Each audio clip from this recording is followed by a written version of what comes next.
Новые стандарты жизни в жилом комплексе «Солнечный город Супер».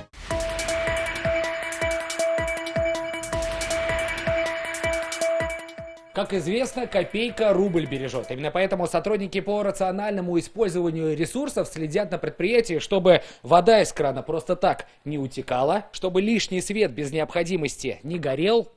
И кто бы мог подумать даже за тем, чтобы из окон не дуло, потому что это потеря тепла, а значит расход лишней энергии.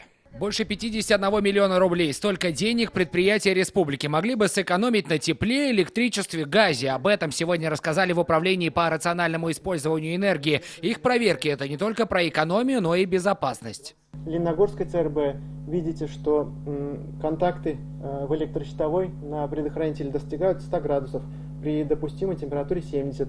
Всего за прошлый год на экономичность проверили 48 предприятий Татарстана. Бывают случаи, приборы учета есть, а там в договоре платят не по показаниям прибора учета, а в договоре написана какая-то сумма.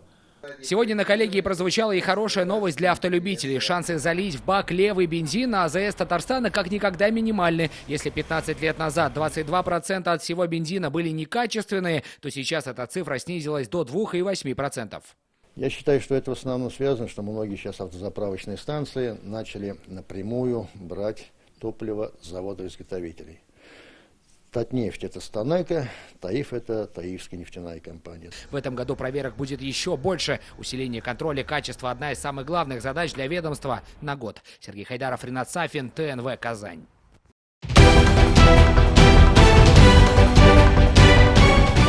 Все новости дня, выпуски программы «Новости Татарстана», программы и фильмы на сайте tnv.ru и на YouTube-канале ТНВ. Подписывайтесь.